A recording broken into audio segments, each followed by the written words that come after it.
There is a law that governs our employment of domestic workers. Do you know that law? Do you know what it requires of you? And do you know that if you are not doing it, you are breaking the law?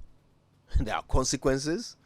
Yeah, we're going to get education on all of that today from our guest, Maureen Frimpong, who is a talent manager and head recruiter at EvolvePlacement and Services Company Limited. Maureen, what a pleasure to have you on our show. Good morning. Thank you very much, Fifi.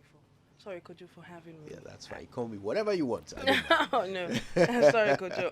Yeah, and we'll be learning so much from Maureen this morning. Stay tuned as we get into all of that. This conversation is about labor. Okay, it's about labor practices, about employment, and that is what your relationship with your domestic worker is. It's an employment relationship. Okay, so let's learn the terms of those employment relationships so that we can all comply with the laws. Very important, and I'm glad you stayed with us all this time so you can pick up this information. Our guest is Maureen Frimpong. She's talent manager and head recruiter at EvolvePlacement and Services Company Limited. Maureen, I'm so glad you're here, and I think that the point from which I want us to start is to really define the situation here. We're talking about domestic workers, Yes, right? we are, yes. So, who is a domestic worker? A domestic worker is an individual who has been recruited to work in the household. And so it could be a nanny, a caregiver, it could be a gardener, any type of employment in the household. That could be defined as domestic work. Okay. Yeah, so the person becomes a domestic worker. So from the house help to the guy who comes to iron your clothes, to the guy who comes to check every time you call him to come and fix your broken washing machine or whatever. All these people who come and work in your house. In your household, yes.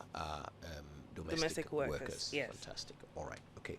Now there's a law, isn't there? There that is. governs the employment of domestic workers. Though not very much regulated, but there is a law that helps us regulate such work. You know that domestic work is actually a menial or a blue-collar job, and this makes people think that it is just, I've just given you an assignment, do it for me. But Parliament passed a law in July 2020 about domestic work and how it should be regulated. And so employers are expected to have a written kind of like a written contract when they employ people in their household. This is to protect both employer and employee as well. So, yes. The law you're referring to is the Labor Domestic Workers Regulations, Yes. LI 2408. Yes. Okay. Yes. So there's a law. So what does the law say? The law says that anybody you employ in your household should have a contract binding that relationship, that employment relationship. And so employers are expected to know this, that if I have recruited or if I employed an individual in my household, there should be a written contract that binds us. And this written contract should have some details. So the status of the person, the religious background, tribal preference, and the age of the person, because legally you should be 18 years and above to be part of the working class. That's important. So if you have a house help in your home who's not 18 years old, it's illegal. It's illegal, and you must be 18 years and above to be in the working class, in that bracket of work. And so if you're 18, you can work, but if you're below 18, it's illegal to keep such people at home and say that they are helps at home, or you are doing them a favor. Sometimes it sounds nice when people come in and say that, oh, I'm helping the person. Oh, they're my uncle's daughter who died. I mean, my uncle died, I'm taking care of them. But as long as the person is in the home to help or to work, it should be put down in a contract, and that should be binding as well. And that is interesting. Very important, actually. Because, Maureen, I'm thinking about the number of people who are listening right now who, like you said, some relatives, daughter or something has been brought into the house, and they will tell you, oh, I'm paying for her to go to vocational school to learn a trade. Yes. I feed her every day. Yes. You see how expensive food is. We have a lot of that. I give her free accommodation. I mean, she Accra, you can't rent in Accra. You can't. And I'm paying for her to have a place to stay. can this all not be classified as pay? It can. It's part of the remuneration. But as long as the person is doing some type of household chore, it should. If they're your relative, you should put it in a binding contract that you work in my house. I'm using your pay to pay for your vocational education. But if you don't do that, and the person comes and says that they're being treated wrongly, you could be prosecuted for that because it's work. Wow. Yes, because out of their own maybe volition, they've been able to come and say they would stay with you and work with you, but it is employment. And if that employment is paid in a way of remuneration or a package, then we're using your pay to take care of you in school. It should be put in a contract. And so if tomorrow the individual gets up and says that I was cheated by my auntie or my uncle, you can show the paperwork. And it sounds quite far away from us, but it's getting there where people feel that they are mistreated by relatives in the name of helping you. But if there's a binding contract, then employer-employee are protected. And so we don't have people running to the labor offices and saying that their uncle died and their wife is treating them wrongly, or their auntie died, uncle is treating me wrongly. But if this has a contract and it's binding, then we're all safe. So the parliament passed a law to protect not just the employer, the employee, but also the employer, because if it's stated, then you can get to that place where we know what is binding us and what type of employment it is. So if I'm using your money to pay for your school, you have agreed to it, so you have to sign. I think the key message from what we've learned so far, Maureen, is that this is an employer-employee relationship. Yes. It's not a family No. and friends relationship, No. which means that all the things that apply, the general principles that apply to an employment relationship should apply here, including the terms under which you can fire someone. Yes. Now, my understanding, in my experience, what I've seen happen in many homes is that you do something, they are upset with you, they give you a couple of chances, you keep doing the wrong thing, and they're like, okay, you go back to the village. Yes. And then they pack your things, give you money, and send you to the village. Anything wrong with that? There's something wrong, and that brings us back again to the reason why you should have a contract. And so in the contract, your job description is stated there, and if it is stated, you know what makes you viable to a loss of a job. And so if you regard that, you would put yourself in that place to regard the terms of employment. But if there's no contract, then if I misbehave and you sack me and I think it's unlawful or you are not fair to me, I could take you up. And then what binds that relationship? So sometimes relatives can, in terms of that relatives relationship, can cause people to think that, oh, so let's just get on with it. But sometimes this same ebusieni that looks a bit dependent on you goes out and takes you on. But if there's a contract, then it binds the two people together, and it also puts you, the employer, in a place where you don't just get up and sack somebody. So if on my contract you've written that if you stole or if you're caught stealing, this is what is meted on you, then I know that if you don't, for instance, you open my gates to strangers without my permission, this is what is meted on you. It is all stated in a contract. It makes it easier for you to relate with your employer. But if these things are not put in a contract, then it's more like a banana republic, and you're expecting. So you see that the role and responsibilities are there, but then we cannot work around it because there is nothing binding us. But if I have read that in my household, this is how I expect things to be done, or this are the ways you should behave in my household, I should be able to follow through. But if you don't put that in a contract, what then binds us? So it puts us in that place where employers must understand that it is employment, and you state your expectation, their roles, their responsibilities, and yours also. And again, it comes to offer. What am I offering you as an employer? You must understand that I'm offering you this for that. That should be stated in the contract. But if it's not stated, it becomes, it becomes very open, and that's not good. Now, the thing that perhaps one of the main differences between domestic workers and any other kind of worker is that they don't go home at the end of the day, usually, typically. Usually, yes. Usually. So they are there with you in the house. Yes. Which means that you will see many examples of a domestic worker working every day, 7 days a week, because you are there and the work needs to be there. Every day we'll eat in this house. Every day we'll clean in this house. And you are here, so you will do it.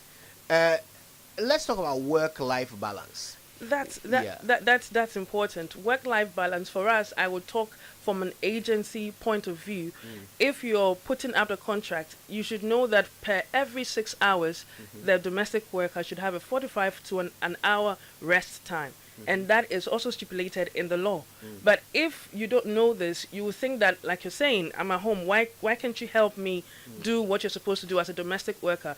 If there's a contract and the relationship is employment, it has to be regulated. They are allowed for an hour 45 minutes every 6 hours per hour agency contract, so that you don't just sit at home and sit the whole time. You should just be working. That's not fair. That's not even good for their mental health. So we want people to understand that if you're bringing a domestic worker into your home, you must understand that they also have rights, and that right is legally binding. It is passed by Parliament, and so employers of domestic workers should take note that domestic work is work, and then it should be regulated properly, even though it's in the household. And so we know that most people leave for work and then they come back in the evening, and in these times you would have had a plan on how the domestic worker should work whilst you're away. Again, I wouldn't want to throw in agency, but when employers understand the role of agencies in this, then we become the middle people to help them, create that great working relationship between them and their domestic workers. Because, Right. yes. I'm wondering about how I have weekends, right? Yes. And my working day ends at a certain point. You've actually talked a little bit about that. Yeah. But are these things all to be provided for in a contract? Is it supposed to show what days off they're Yes. is it illegal to employ a domestic worker who will work round the clock 24/7? Yeah. Per the law we stated earlier, it is illegal because they're entitled to work, to have time of rest, to have even their accommodation stated in the contract. What type of accommodation are you going to sleep with somebody? All of these are part of their human rights. And so if I'm going to share a bedroom, for instance, with somebody, I should know in my contract. We've had stories where people were happy to go to work and they got there was another person in the room and they said they weren't comfortable living with another person. An employer may think that you're a domestic worker, why should you tell me who should be in the room with you? So these little things are very important, yet we just say it's not important, or they're just a domestic worker. But now times are changing. They're becoming very sophisticated, and for instance, if they've lived in a home where there's a lot of sophistication, and then they lose their job, come back again to maybe a middle class background, they have a taste already. Even though they're domestic workers, they have acquired a taste of luxury, and so they seem to know what they want, and per law they're in their right space. Yes. I'm wondering, for those who live with their employers, Yes. does this mean that in addition to an employment relationship, there's also a tenancy relationship? Okay, again, it comes back to the agency. We get a lot of that. Like, I pay their rent, I pay accommodation, I pay their food, I take care of them, I give them toiletries and all of that. But it's remuneration. And so total could be that, for instance, they're earning 1,500, but we've considered all of that and we've come to the terms of payment. So the cash you give to them is really not what they're earning, but the agency looks at all of this, puts them down, and then gives you what you can pay at the end of the month in terms of salary. Okay. Yes. When I asked about the tenancy relationship, I was wondering because, I mean, I've been a tenant. Yeah. And there were conditions Yes. to my tenancy. So, for example, I couldn't have certain pets, Yes. right? But my home was my home. I could decorate it the way I want. Yes. I can have whichever visitor I want to have Yes. because I've paid You're rent. a tenant, yes. I'm a tenant. So I'm wondering how it differs when it comes to residential domestic workers.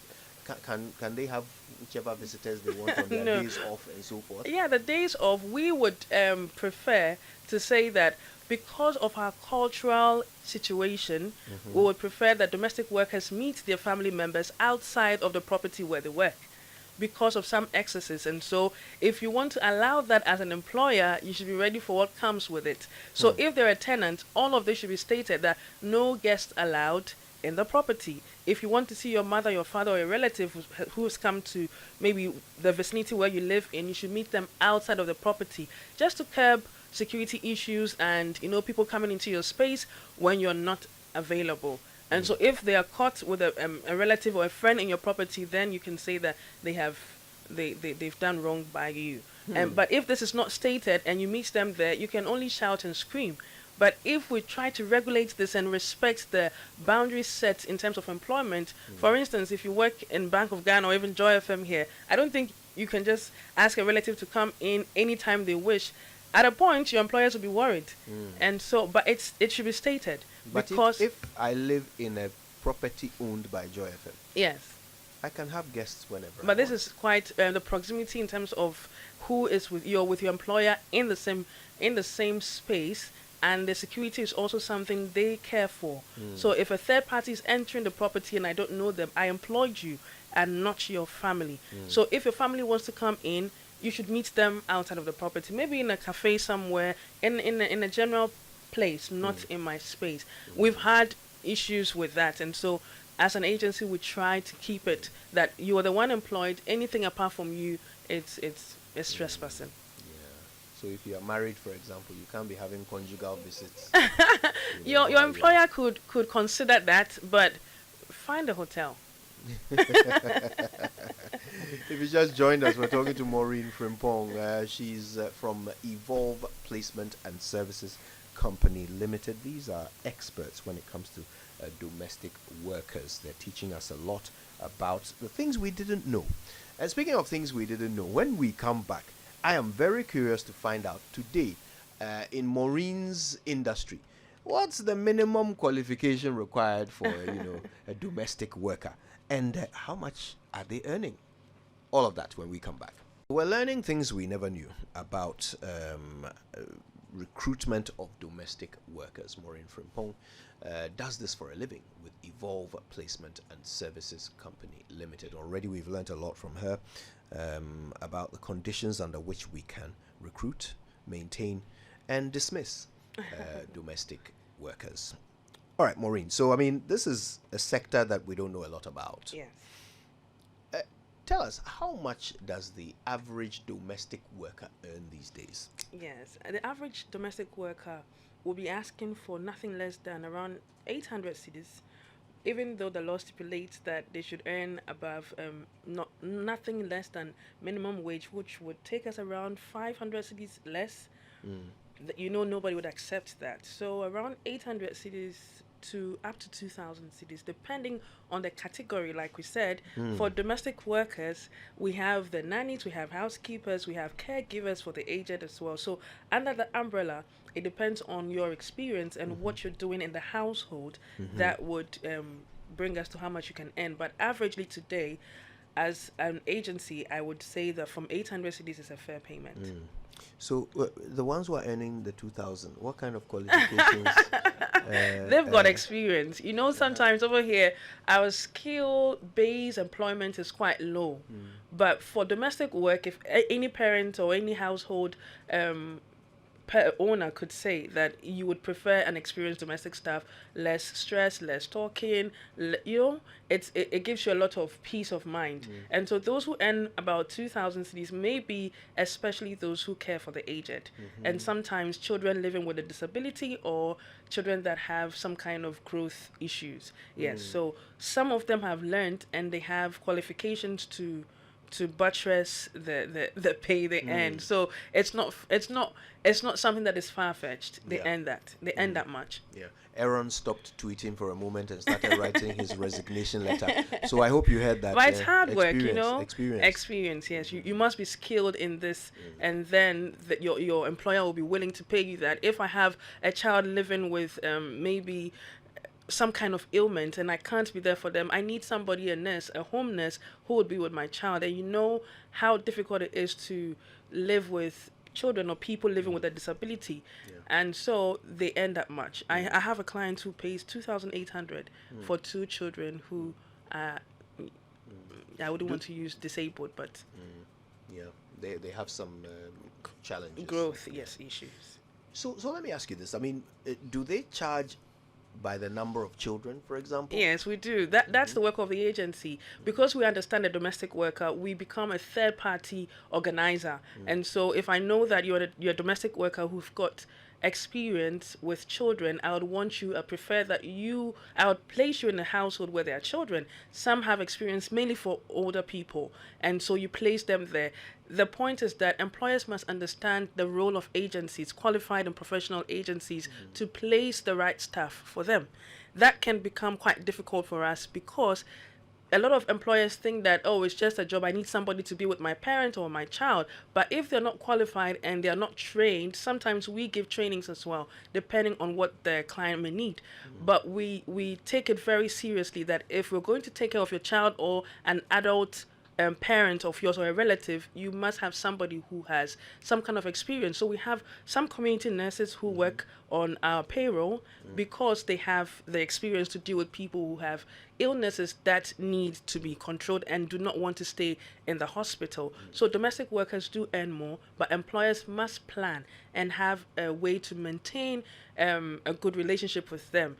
That gives you a peace of mind and a better working relationship with the domestic workers. It just occurred to me that even at 800 cities, many domestic workers are earning more than most drivers. Oh yes, it's hard work. It's hard work, Kojo. It is. It's hard work. So in a family where the husband is a driver and the wife is a domestic worker is likely to be the breadwinner. That's most of the times. And with domestic workers, you've got tips. If you have not a very good employer, somebody who is considerate as an employer, you have a lot of packages that come, incentives that come apart from what you actually earn at the end of the month. And so they earn a lot because they do a lot for us. Sorry. What sort of qualification? I mean, these days, even if you want to be an errand boy in an office, you need a degree. Do you need a degree? No, you don't need a degree. For us, we look at your availability, enthusiasm to the job, because we'd explain to you what it entails. You have to be very obedient. You have to be receptive. You have to be reliable and dependable. And so these are the skills that we look out for. And then apart from that, educational-wise, we prefer to do SHS minimum. If you've done JSS and you couldn't continue, but you can read and write, because most of our clients are people in households where children want to read or learn something. So you should read. And if you can't read, that's fine. But you should be 18 years and above. But secondary school for us is the best for us. Yes. So look, when someone walks into your agency and says, look, I'm interested in being a domestic worker, you have to assess them to determine whether they're suitable. Them, yes. What are you looking out for?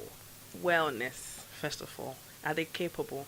So that's where placement comes in. If I see person A and I realize that you look very enthusiastic, but can you work with children? Depending on what the client has asked us to do for them, can you work with children? Do you work with older people? Are you patient? Whilst we're having the interview, we're picking things from what they say. Oh, somebody can just make a loose statement, and so maybe that you know that if your child is hyperactive and we have assessed your household, we cannot place that person with you. And that's the job of the agency.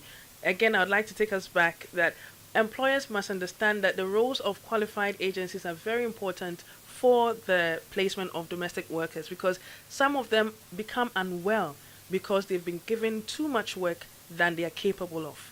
And so you need to check for wellness, you need to check for their enthusiasm to the job, and also for if they are ready and willing to live with that particular family. Some people will tell you, I don't want a family that has a man in.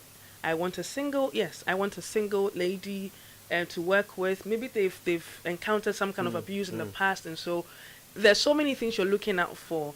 And that's why in our processes, we try to ask employers to give us 5 to 10 working days to get the best person that's suitable for their homes. How about when you're assessing the homes? What are the things you're looking out for? We're looking for peace of mind in terms of relationship between man and wife. I wouldn't want to go into that relationship, but sometimes we've got clients that come to tell us that let the girl or the lady understand that when she comes to the house, my husband is blocked from accessing her. He's not her employer, yes, because this is a domestic work, so you have to consider everything that comes up with it. Yeah, so the lady of the house can tell you that I don't want you to give my husband not even a cup of tea. He's not your employer. Look at me and the children. And so we're looking at that synergy in the home. If the domestic worker is going to live in an outer house, or they're going to smiling because I'm imagining a husband who is paying for a domestic worker, and and the law is that he cannot benefit from her services. Oh yes, Tea crown to me, young boy. most of the time the ladies pay when they. Shame on you. Hey, it's household issues, and so you have to consider that. Where's a domestic worker going to live, their accommodation, if it's comfortable, basic as possible, but it must be comfortable. And then what they're entitled to. Are you going to feed them how many times a day? Some households will say twice, because we eat twice a day, or 3 times a day. So all of that, we want to check the type of children they have, if they have children. If there's an older person living in the house, is the domestic worker responsible for that old person as well? So sometimes people come to you and say, oh, I just have 2 children in the house. That's all they'll be doing, just a little washing here and there. But when you go home to assess it, there's grandma, grandpa. You know how, irritated they can be with these things. And so if you go there, okay, there are 4 people in the household, but they reported 2 people. So it's very important for us to know the truth and to let us know the parameters in which the domestic workers would be operating from. All right. Yes. Now, the fundamental thing we've learned is that you need to obey the law. There's a contract. You need to have a contract. You need to ensure that there are conditions of service. You pay SNIT and all of that. Yes. So for those who don't do that, or those who don't abide by the law, yes, in what ways can things go wrong for them? I'm sure you have stories. Yes, I have stories. For instance, there's one client who slapped a domestic worker. Yes, these things happen. And for us as an agency, we try to withdraw. When you've come with a grievance 1 or twice about your domestic worker, we try to withdraw, because not every worker is compatible to the employer. And so this young man went outside of town to work for his employer, and then didn't obey 1 or 2, and then he got slapped. They came to the office, and the owner of the house was ranting and screaming, and this common house boy, blah, blah, blah. And I thought that was quite degrading for a human being. If you have a problem, you report it to the agency, and then we would solve it. We do arbitrations at some level with these people. But he didn't listen, and I had to take him to the police, because now it's left my hands as an agency, but now it has to go according to the law. He was detained for some hours, and the boy had to be withdrawn, but he got another placement because that family was not suitable for him. Yeah, so sometimes there's abuse in the family, in the household, and you can go in and they think that everybody lower than the man of the house or the woman of the house can be hit, or corporal punishment could be meted on them. And so you should check and then know the state of the household, and also what your parameters of employment would be. Hey, slap. Oh yes, yes. Anyway, listen, we're talking to Maureen Frimpong. She's with EvolvePlacement and Services Company Limited, teaching us all there is to know about employment obligations to domestic workers. She's got lots and lots more stories for us. So do you ever have house helps, or domestic workers insisting on their rights and refusing to work unless the employer does what they're supposed to? Yeah, we do. It's increasingly, it's getting more and more as we go along. Like I said, times have changed, and some of them have dreams, and they've completed secondary school. They want to go back to the university or a type of education, and so they know that it is this type of employment that would help them achieve their goal in the long run. So they do insist that if I'm taking care of 4 children, I should earn at least 1,000 cedis. I'm considering my wellness, I'm considering my work-life balance, I'm considering that I have other responsibilities to save, even though they give me accommodation and food. So they do insist on their rights, and some employers are understanding and they do comply, because if you do not, most people lose their jobs, or you have to come back home and take care of your household, and we know what that means to the finance of the home if just one person is working in our traditional setting. And so they do insist, but we can come to an agreement. If you have a couple who, and maybe 3,000 cedis between them, and you talk to an agency or an agent that I can afford 800 instead of 1,000, we can come to a conclusion that after 6 months we could Look at review it. again. Yes. All right. Hayford is on the line from Bator. Hi, Hayford. Good morning. Good morning. How are you? Very well, thank you, Hayford. Thanks for calling. What's your question? You. Yeah, I would like to know if I'm a domestic worker, am I supposed to bring a application? You mean to an agency? Yeah, the application for the work. Am I supposed to present application for the work? Okay, all right. So, and my second question is that if I'm working and the amount they're supposed to pay me, they are not able to pay, what should I do? So it should you are asking about how you should be recruited. Should it be after you present an application? And two, what happens if they are not paying you what you agreed? Yeah. All right. Thank you, Hayford. Let's go to Nima. Here's Alex on the line. Hi, Alex. Good morning. Good morning, Kojo. How are you? Not bad at all, Alex. Thank you. And good morning to your resource person, Maureen. Yeah. So what's your question? Kojo, it's a very interesting topic. My father is from Togo, and I've been teaching French for some time now, and I've had some experience in that area of the domestic worker, because there have been houses where parents have requested for a French-speaking lady, because they see that to give an advantage to the children, as the person will be speaking with them, be helping them with their homework and all that. So I would like to find out, in that case, because the person is teaching, staying at home, teaching the children, and at the same time doing the house chores, I would like to find out from the Madame Frimpong how that is handled in terms of the contract. And I also think this discussion, it ties up very nicely with another issue, because when the resource person is talking about getting a contract and paying SNAIDs for the domestic worker, then the issue of work permit and residence permit will come in if it's an expatriate. You know, there are lots of people who also come from the neighboring countries, Togo, Benin, Cote d'Ivoire, to do that kind of work here.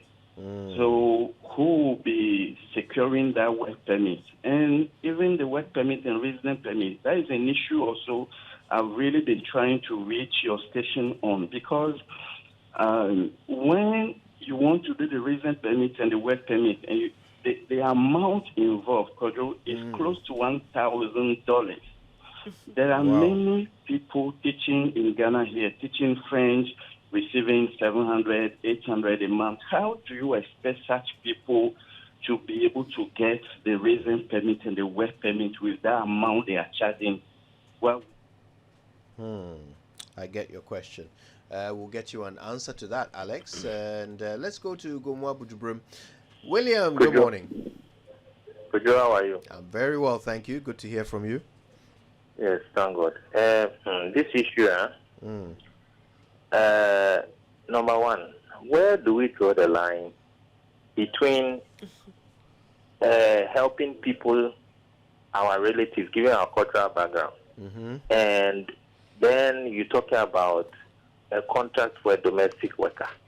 Because I cannot take my late relative's child to stay with me and I give that child contract. Does it mean I cannot discipline the child like my own child? I cannot do, because that person to me is my own child. But from what Maureen is saying this morning, that person, I have to sign a contract with the person. How can I sign a contract with my own child? Where then also it raises the issue of domestic violence.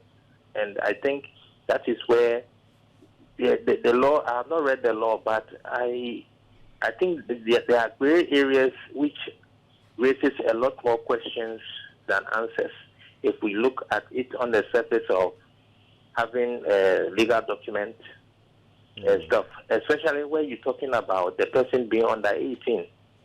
We have our relatives bringing their children, or even not even a relative, a friend, bringing a little child who might have lost the parent, or maybe the parents don't have the hand to take care of the child. I've decided to help the child.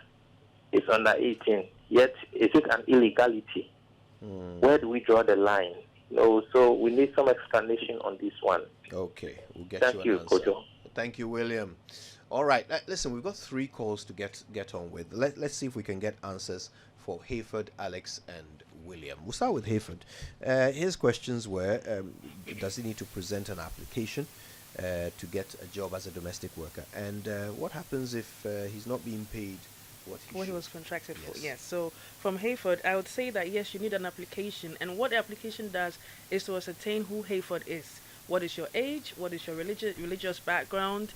What is your tribe? Your tribe, actually, because it's household. Some tribes would prefer a certain tribe to be with them, and so the application is very important for also your experience and what you've done in the past. Your guarantor would be known by your application. If we're looking for you, where do we go to? So your your profile is needed in terms of application to know who we're dealing with, because we are a third-party organization or an agency, and so we would have to have all of this information to know where to place you.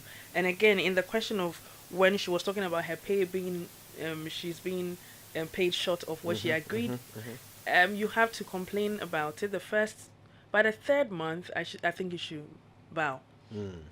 Okay, and Alex wants to know, now, Alex is a French speaker. She says that some people employ French-speaking people to help their kids.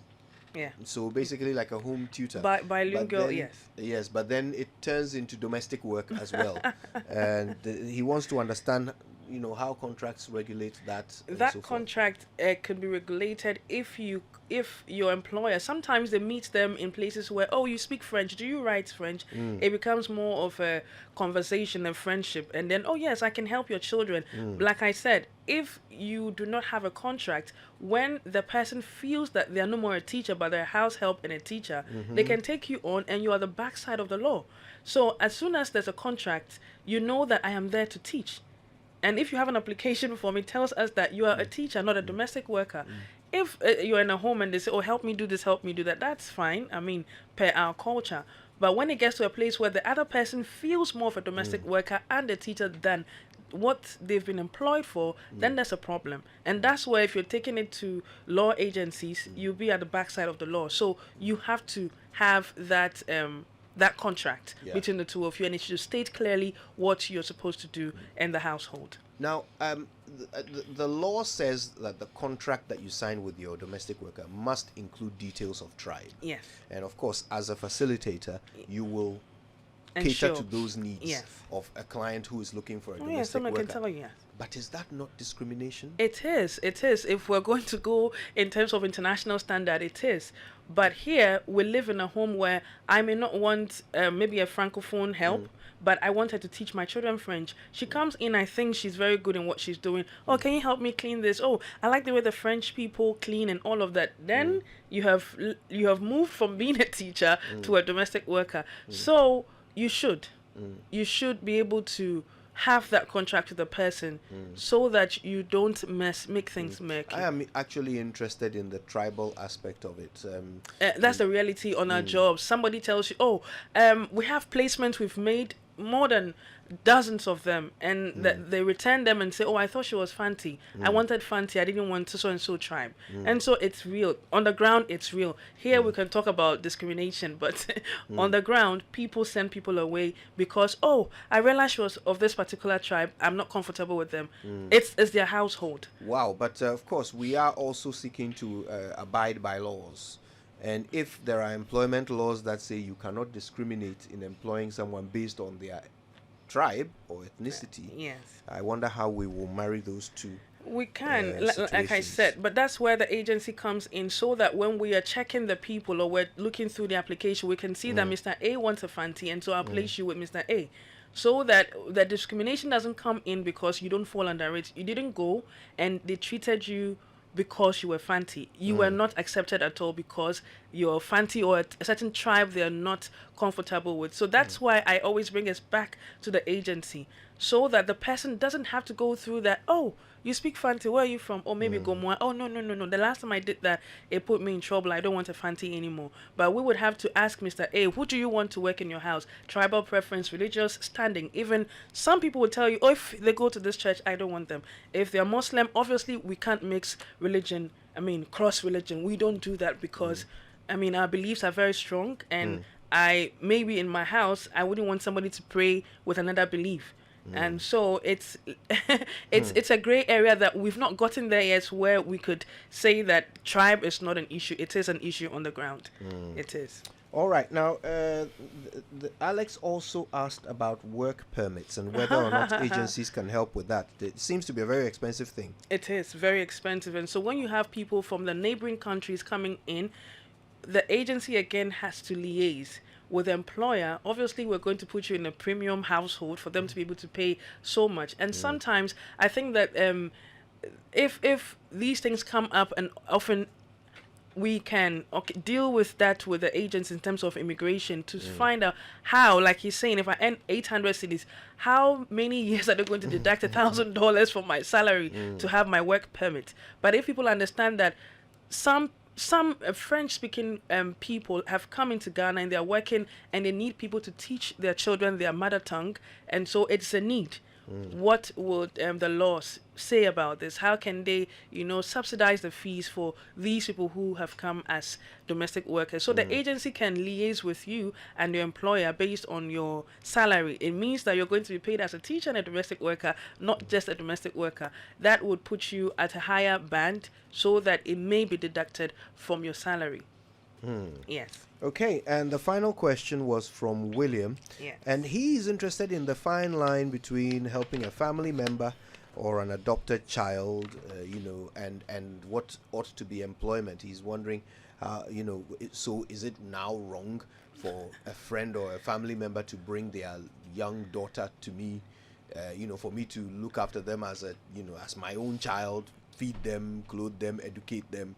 Is that now wrong? That's not wrong. But when the person becomes 18 years and they're an adult, they feel that they're more of a housekeeper than your relative. And so to protect yourself, it may not be a strict contract, but you are in the house as a relative. These are your duties, and this is what we need you to do as a member of the household.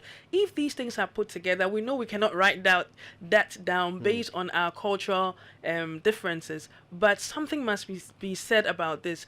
One of the things that happens is that the bigger person, who maybe the uncle or the auntie, thinks they're doing you a favor, but the minor may feel that they're house help. So why don't you pay me? And what if they report you to the police that they do all of the house chores? You think they're your relative. So that is quite gray. We can't pass it, but look at what is happening, and then advise yourself about it, because they can come onto you and say, I don't feel like your relative, I feel like a house help, and I need to be paid some kind of stipend to, go by. Yes, I don't want you telling me when to eat and when not to eat, but pay me something. Yeah. And when they start to complain, look at it as something that you have to decide what you want to do. But when they're minor, that's an act of benevolence. So yeah, we can just say until law comes regarding that, we can pass anything. This is very interesting. You've really educated us, Maureen, and we really appreciate it. Thank you. At least now we know what we're supposed to do and what we can't do. Maureen Frimpong is talent manager and head recruiter at EvolvePlacement and Services Company Limited, and you'll be hearing more from her because we have other conversations that Maureen can help us with. You heard mention of caring for the aged. Yeah, that's a whole can of worms. A lot. We'll be getting into that on another occasion. Until then, Maureen, thank you so much. Thank you very much for having me.